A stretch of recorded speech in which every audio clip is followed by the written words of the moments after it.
After the end of World War II, the world was split into two, East and West. This marked the beginning of the era called the Cold War.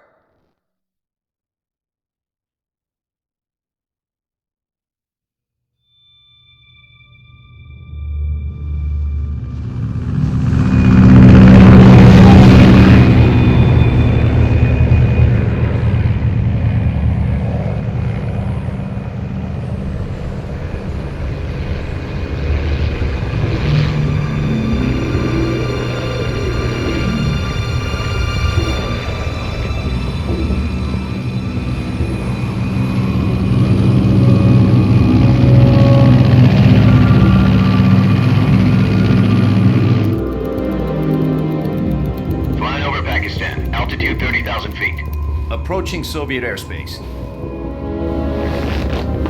20 minutes to drop off. Commencing internal depressurization. Equipment check. Arm main parachute. All right. You ready to go? Drop zone still showing a high pressure mass. Cav okay. Good. We've got high visibility.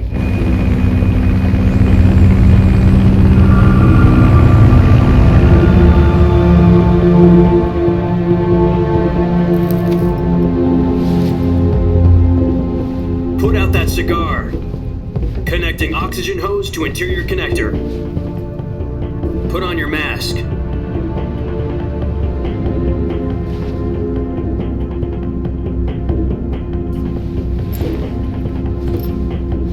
Does this panty waste know what he's doing? Approaching release point. 10 minutes to drop off. Hey, are you deaf? He said put out the cigar and put on your mask.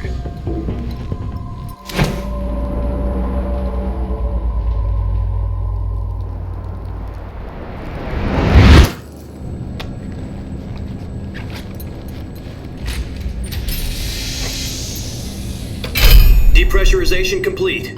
Checking oxygen supply. 6 minutes to drop off. Opening rear hatch.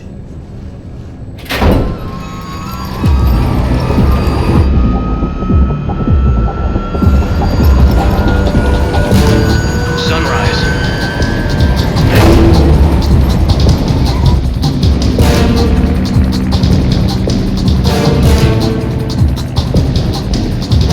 External temperature minus 46 degrees Celsius. 2 minutes to drop off. Stand up. You'll be falling at 130 miles per hour. Try not to get frostbite from the wind chill. 1 minute to drop off. Move to the rear. Activate bailout bottle. This is one for the history books. The world's first halo jump. 10 seconds to drop off. Stand by. Status okay. All green. Prepare for drop off. Countdown. 5, 4, 3, 2, 1. Spread your wings And fly. God be with you.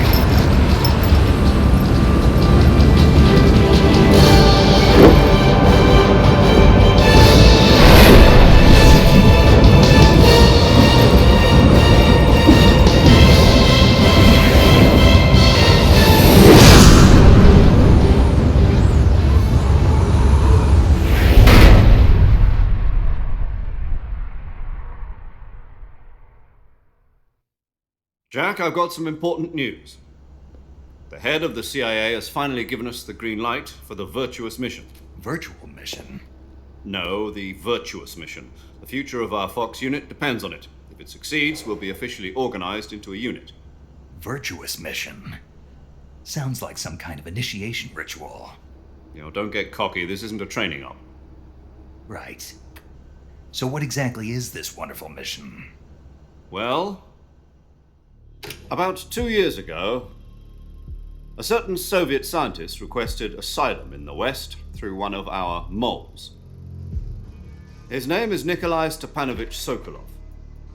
He's head of the OKB 754 Design Bureau, one of the Soviets' top-secret weapon research facilities, and the East's foremost expert on weapons development. Sokolov? Isn't he that famous rocket scientist? The very same. On April the 12th, 1961, the Soviets achieved the first manned spaceflight in history. The Earth was blue, but there was no God. Well spoken. The rocket that carried Yuri Gagarin to orbit was the A-1, known as the Vostok rocket. Sokolov is said to be the man most responsible for the multi-engine cluster used in that rocket. After Gagarin's flight, Sokolov left rocket development to become the head of the newly established Design Bureau. From a lowly technician to head of a design bureau, that's quite a success story, so why do you want to defect? It seems he'd become afraid of his own creations. Afraid? Call it a crisis of conscience. And for that, he left his country and his family behind and went over the fence? Not exactly. One of his conditions was that his family was also to be taken safely to the west. We used a mole to get the family out first and succeeded in sneaking Sokolov over the Berlin Wall shortly afterwards. I was the one who conducted the operation. The security on the eastern side was still full of holes back then. Then what? We got Sokolov over in one piece, but the whole ordeal had left him exhausted, and we checked him into a hospital in West Berlin. It took him 2 weeks and more than 600 miles to get from the research facility in the Soviet Union to Berlin. He was in no condition to say anything coherent. And it was only a week later that we had something much bigger on our hands. The Cuban Missile Crisis. October the 16th, 1962, President Kennedy received word that the Soviets were in the process of deploying intermediate-range ballistic missiles in Cuba. The President demanded that the Soviets dismantle and remove the missiles. At the same time, he announced a naval blockade to prevent further missile shipments from reaching Cuba. But the Soviets didn't back down, instead placing their armed forces on secondary alert. Soviet transport ships carrying missiles continued on course towards Cuba. US and Soviet forces went on alert for an all-out nuclear war. Frantic negotiations were conducted through the UN's Emergency Security Council and unofficial channels to end the hair-trigger standoff. Finally, on October the 28th, the Soviet Union agreed to remove its missiles from Cuba, and so the world avoided a nuclear holocaust. But in order to get the Soviets to pull their missiles out, we had to make a deal. You mean the one where the US agreed to remove its IRBMs from Turkey? No.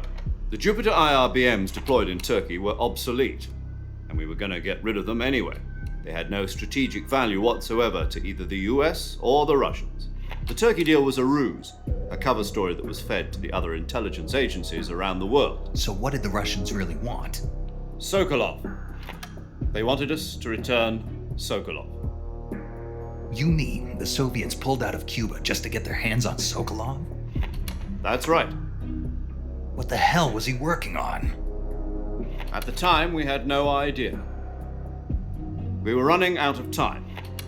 It was either give up Sokolov or risk full-scale nuclear war. In the end, we had no choice. President Kennedy gave in to Khrushchev's demand. The next day, I got Sokolov out of the hospital, handing him over to agents on the eastern side. Sokolov kept on screaming, "Save me," until he disappeared from my sight. Then a month ago, we received some new information from one of our moles. About Sokolov? Yes. He was taken back to the research facility and forced to continue working on the weapon in question under KGB supervision. What's more, it's on the verge of completion. So what kind of weapon is it? Something to do with space rockets? No, missiles. Same technology. I guess you're right. We don't know the details, but it appears to be a new kind of nuclear device. For half a year now, the Soviets have been conducting frequent nuclear tests at Semipalatinsk. Something to do with the weapon, I assume. We're talking about a secret weapon so big that Khrushchev was ready to pull out of Cuba to get it back. Is Sokolov still in the facility? No, according to our intelligence, he's in Selinoyarsk, a place in the mountains about 3 miles to the west that's known as the Virgin Cliffs. The Virgin Cliffs. Nice name for a virtuous mission. They moved him there just recently. Why? Apparently, they're conducting a field test of the weapon, but it's our best chance to get him back. This mission would never have been possible if he was still in the research facility. This is our last chance. Sokolov must have known that too when he contacted us.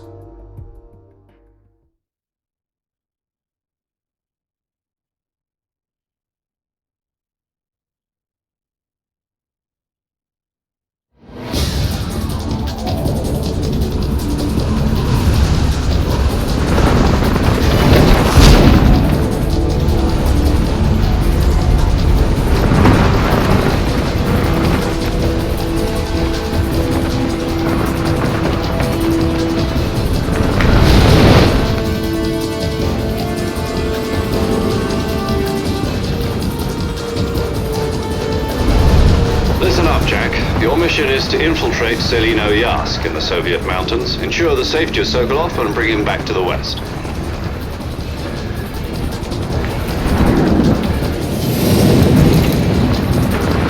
If we don't get Sokolov back before that weapon is complete, we'll be facing a major crisis. The clock is ticking.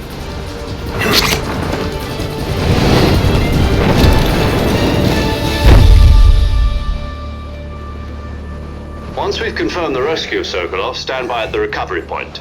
A recovery balloon will be dropped at that point. Helium will be pumped into the balloon to inflate it. The process takes about 20 minutes. Once it's complete, the gunship's arm will latch onto the balloon and pull it up. The Fulton surface-to-air recovery system. I'm familiar with the theory. Take it easy. It's been combat-proven. Do you think Sokolov is up to it? The shock will be less than during a parachute jump, and the arm can handle up to 500 pounds. So you're planning on going over the border in a single combat talon? She's equipped with two 6-barrel 20mm Vulcan cannons, as well as two 40mm machine guns. Sounds like she could hold her own against a battalion of tanks. Even with the fuel in the reserve tank, we're facing a 4-hour time limit. If all goes well, it shouldn't take more than a few hours. Home in time for dinner. But if anything goes wrong, you'll be eating dinner, breakfast, and all the rest of your meals in the jungle.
Do you copy?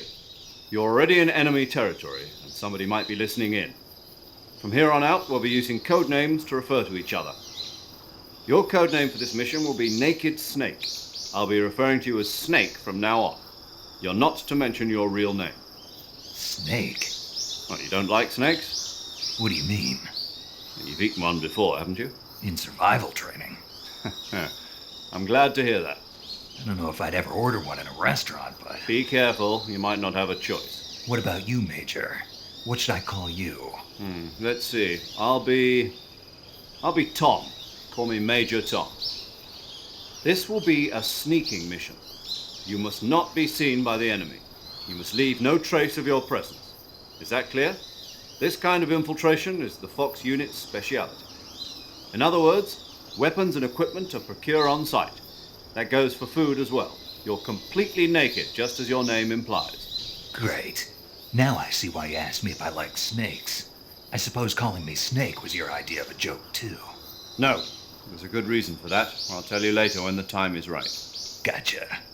Getting back to the subject, how exactly am I supposed to feed myself? You've been issued a knife and a tranquilizer gun. Use them to hunt for food. You'll also find some medical supplies in your backpack. Yeah, about the backpack. I lost it in a tree on the way down. I see. Well, you'd better go back and get it then. You know where it is? No problem. I can see it from here. It's stuck on a branch. To climb a tree, stand in front of a tree that's covered in ivy and press the action button. I'll be monitoring your progress over the radio. We can't risk violating Soviet airspace, but I'll be in the gunship. My frequency is 140.85. I'll give you a call if I need to talk to you. If you need to talk to me, use the send function. Okay, Snake, go get your backpack.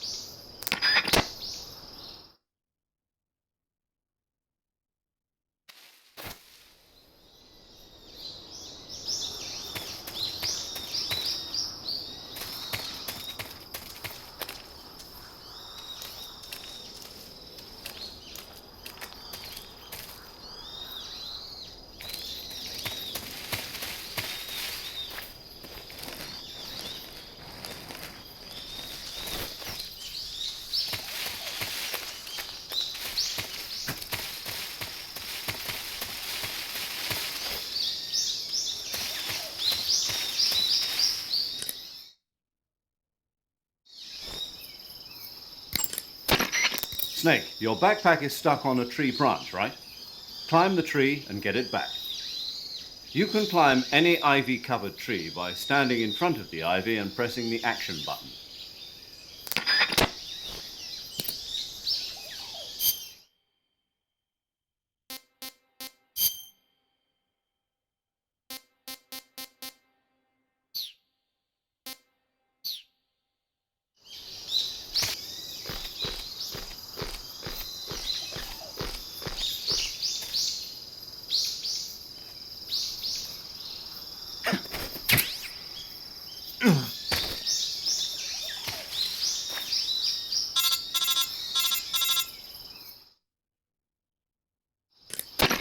I see you've retrieved your backpack, Snake.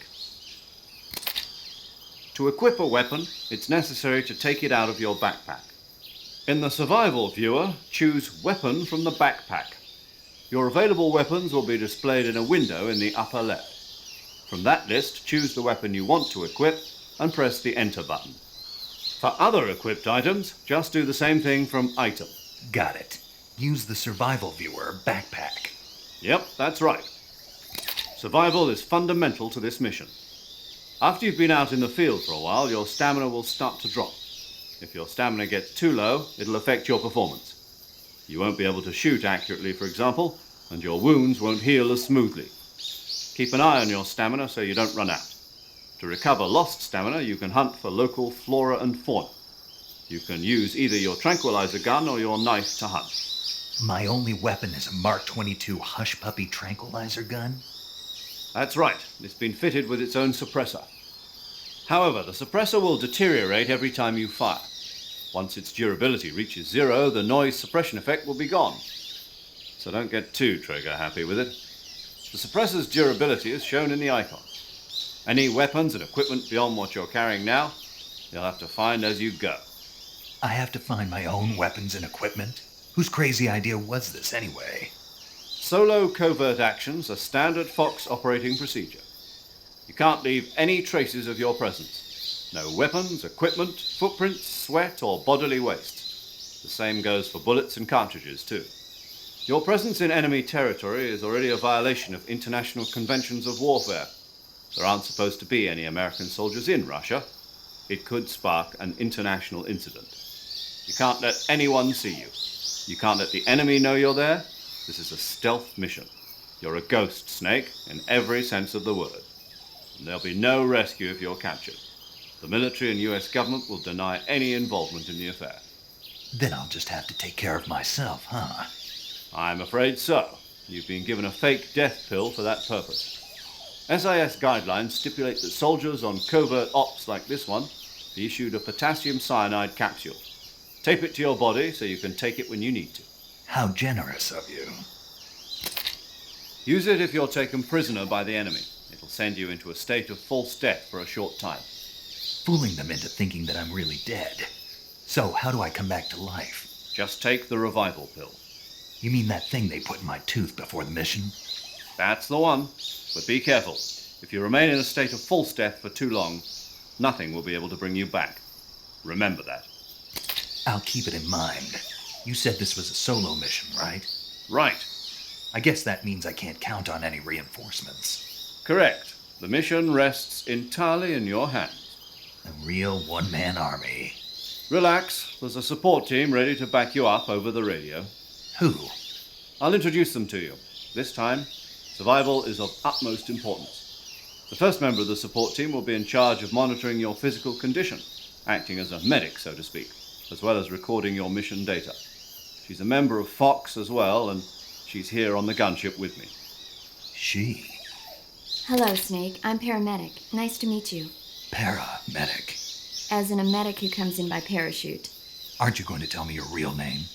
Are you going to tell me yours, Mr. Snake? My name, huh? It's John Doe. And they call you Jack for short. You're a regular Captain Nemo. A name means nothing on the battlefield. After a week, no one has a name. What's your name? Jane Doe. Very funny. I wasn't joking, but I'll tell you my name only if you manage to make it back alive. My frequency is 145.73. She's also in charge of recording your mission data. Whenever you want to save, send a message over the reserved save frequency, 140.96. So saving lets me record my mission data. That's right. It also records the state of your health. Good to know. There's one more person I want to introduce you to, Snake. Huh? Speaking of snakes, you remember the boss, don't you? A legendary soldier and your mentor.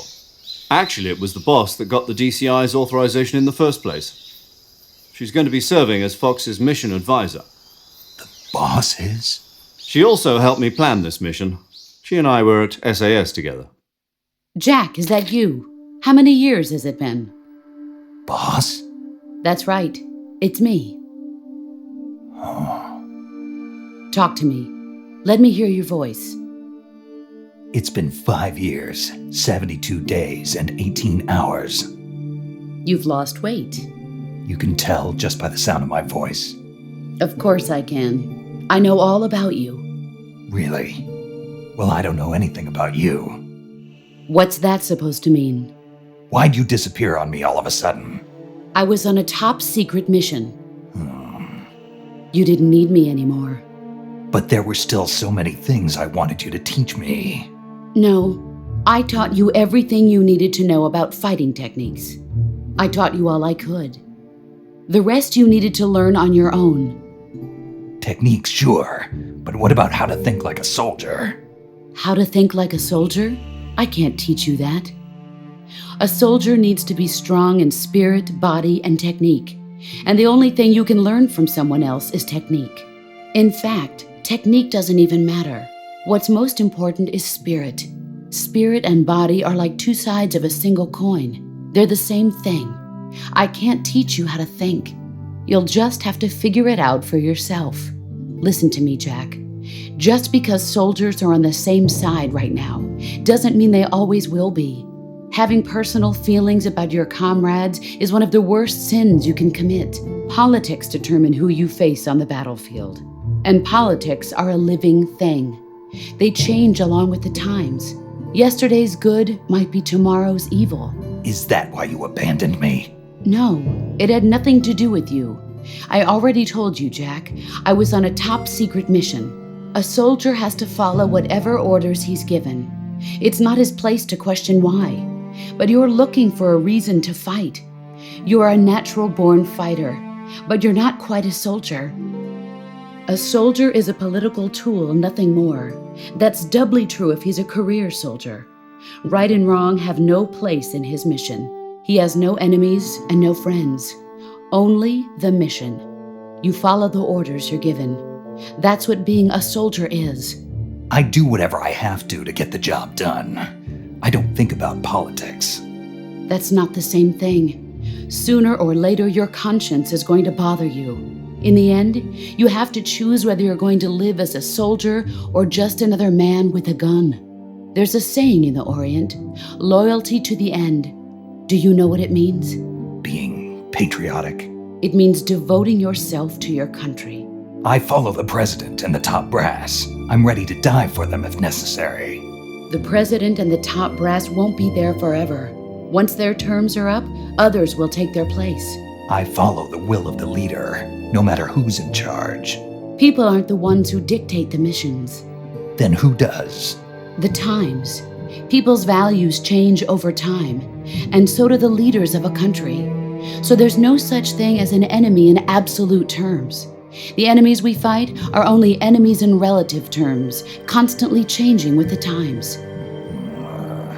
As long as we have loyalty to the end, there's no point in believing in anything, even in those we love. And that's the way a soldier's supposed to think? The only thing we can believe in with absolute certainty is the mission, Jack. All right, but do me a favor. What is it? Call me Snake. Snake. Oh, right. Your codename is Snake. It suits you well. That's right. The legendary unit that the boss put together during World War II was a snake. The Cobra unit, a group of heroes that brought the war to an end and saved the world. As long as you've got a legendary hero backing you up, you'll be fine. Isn't that right, Snake? Yeah, I can't think of anyone else I'd rather have with me. Oh, and one more thing, boss. Yes? It's good to hear your voice again. Same here. After all, who knows if either of us will make it out alive? Snake, you are always best at urban warfare and infiltrating buildings. But this is the jungle. Survival is going to be key. Those CQC techniques I taught you are sure to come in handy. CQC? Close quarters combat, huh? I've been in the Green Berets for the past few years. I'm probably pretty rusty. Not to worry. I'll be here to help you remember. After all, this is your first actual survival mission. I'll be supporting you over the radio. Where are you, boss? Next to the major? The boss is communicating with us by radio from aboard a Permit-class submarine in the Arctic Ocean. My frequency is 141.80. Call me if you need my advice on battle techniques. Gotcha. Your mission is to retrieve Dr. Sokolov. Dr. Sokolov is being held in an abandoned factory located to the north of your current position. Avoid heavy combat and don't let anyone see you. Don't forget that this is a stealth mission.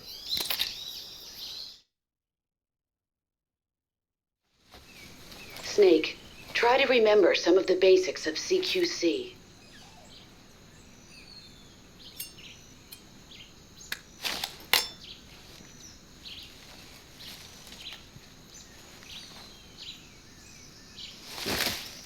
Commencing virtuous mission now.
Snake, be careful of that swamp.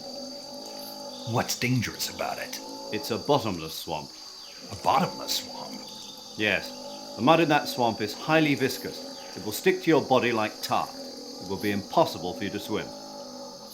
If you get swallowed by the bottomless swamp, you won't be able to escape on your own. Once you sink down to about head level, you'll be trapped for good. Make sure you get out before that happens. So, I have to make sure I don't sink too far. Got it. Snake, wait. There's more. Yes. What? Crocodiles. Crocodiles? Yes. Crocodiles. Like the reptile. That's correct. More accurately, they're Indian gavials. What are crocs doing deep in this forest? You'll have to ask Paramedic about that one. Paramedic? Yes. The Indian gavial is a crocodile that originally lived in freshwater regions in India and Nepal. Why are Indian crocodiles way out here? They're captive crocodiles that were brought here for research purposes but escaped and became wild again. Indian gavials are large creatures. Adult males grow to over 6 meters in length. You'll never catch one alive, even if you use the tranquilizer gun. Got it. So, how do they... Taste? Yes, I did look into that. You know what they always say. Tastes like chicken.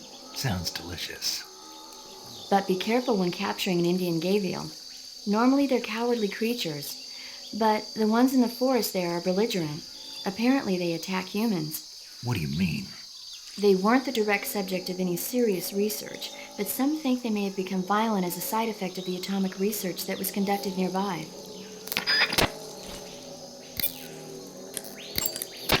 Do you want to save? Snake, do you know the creature from the Black Lagoon? Nope, never heard of it. These scientists are investigating a place deep in the Amazon called the Black Lagoon, and they get picked off one after the other by this fishman thing. And there was this scene when the heroine is going for a swim, and the creature sneaks up on her from underwater. Oh, I thought my heart was going to stop. I mean, of course, the 3D effects in It Came from Outer Space were a lot more intense, but... It wouldn't be referring to you coming from outer space, would it? How rude! Why do you say that? Because no one on Earth could be as charming as you. Fine. I'll just get to the point, Snake. Be careful of what's around you when you're in the water. Just imagining you swimming in those jungle rivers makes me think of you being attacked by a fishman. I appreciate the concern. Fishmen aren't the only things that'll attack you in the water. Really be careful out there. Okay. And don't be attacking any pretty girls going for a swim, either. Are you calling me a fishman? You started it.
Ah, tasty.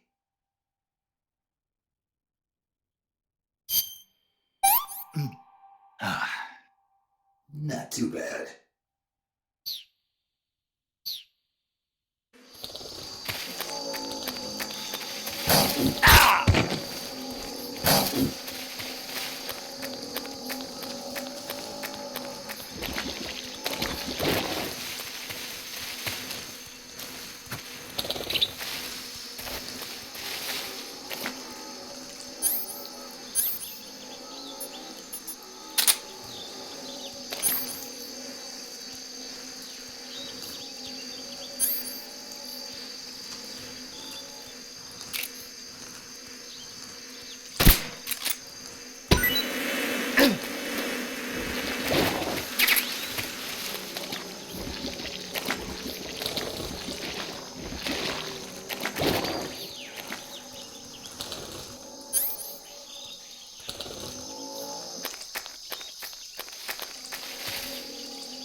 I want some more.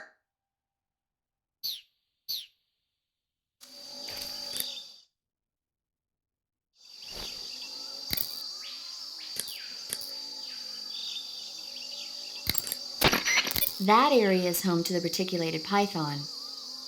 The reticulated python is said to be the longest snake in the world. The biggest ones can grow up to 10 meters in length. Although they're not poisonous, they're still very dangerous, so be careful around them. They have a highly ferocious temperament, and they can swallow whole, even large animals like deer and pigs. Their most distinguishing feature is the mesh pattern of their scales. This pattern acts as a highly effective natural camouflage. If you think there might be a reticulated python about, pay close attention to your surroundings. Otherwise, you could get bitten before you even know it's there. It's a huge snake, but you should be able to capture it alive by using the tranquilizer gun. I'll bet if you capture one and throw it at an enemy, it'll give him a good scare. You've eaten one, haven't you? Yeah, it wasn't half bad. Cannibal. What was that? Nothing. Talk to you later.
Major, I've spotted 2 enemy soldiers.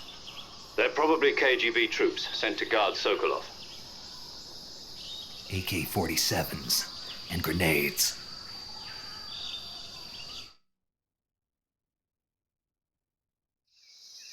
Snake, your presence in Soviet territory is already a violation of international law.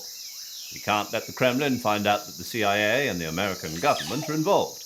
Contact with the enemy is strictly prohibited. Don't engage them in battle either. This is a stealth mission. Got that?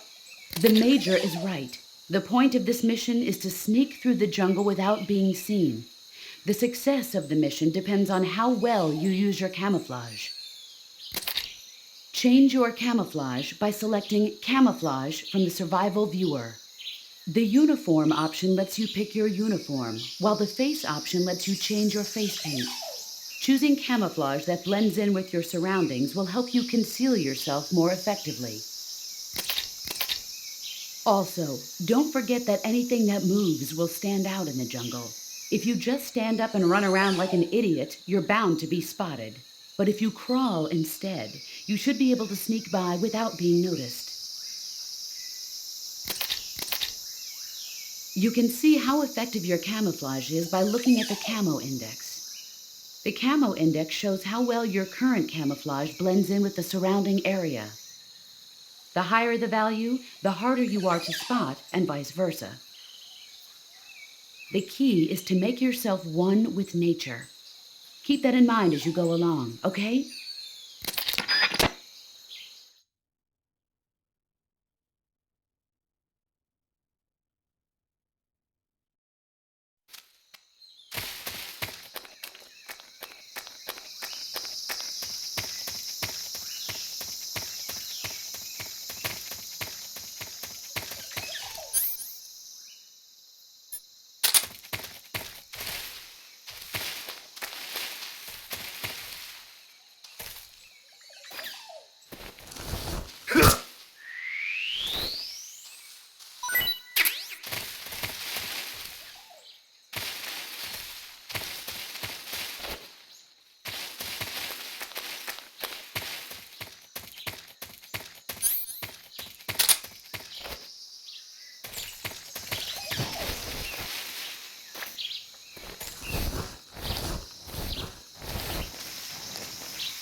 seeing things.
You want to save?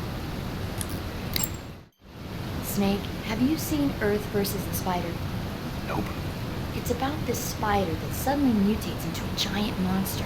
They bring it into the city in a state of hibernation, but it wakes up and starts wrecking the place. So why did the spider turn huge? I told you, it suddenly mutated. Yeah, right. Snake, it's people like you that take all the fun out of watching movies. Always nitpicking and taking things too seriously. Honestly, why even bother? Look, the important thing isn't that it got big. Then what is important? The fact that there's a huge spider destroying the city. Suspend your disbelief. That's the whole point of movies.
Anybody there?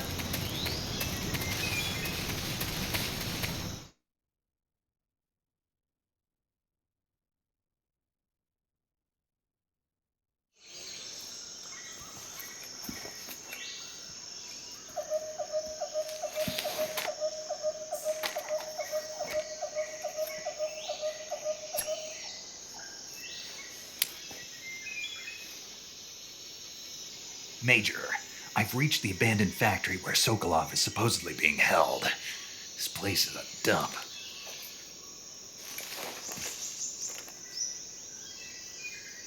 I can't see Sokolov from here. The security is pretty tight. There are sentries posted around the perimeter. I wonder how many are inside.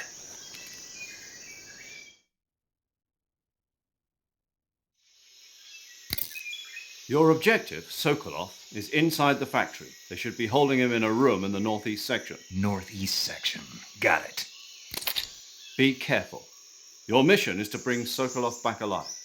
He must not be exposed to any kind of danger. Do not approach Sokolov while in the alert phase. Right. Oh, and one more thing, Snake. You mean there's more? No, it's just that when you get to Sokolov, I want you to tell him something from me. And that is? Sorry for being so late. Is that all? Yes. Understood. Beginning my approach to the target.